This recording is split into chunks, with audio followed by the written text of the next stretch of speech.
Hi, I'm Doc Kim Tikman Mapua, pediatrician and lactation consultant. So, usual na tanong ng mga mothers na nagka-mastitis or breast abscess, kung safe pa rin mag-breastfeed kahit na they're suffering from this condition. So, ang sagot, oo, pwede pa rin mag-breastfeed, safe pa rin. Anong reason? Una, kasi ang may infection yung breast tissue, hindi yung breast milk.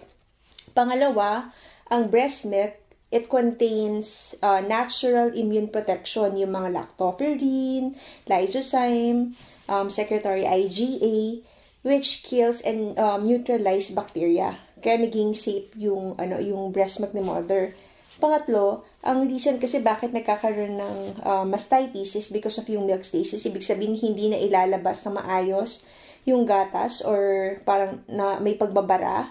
So, breastfeeding can actually help treat this condition.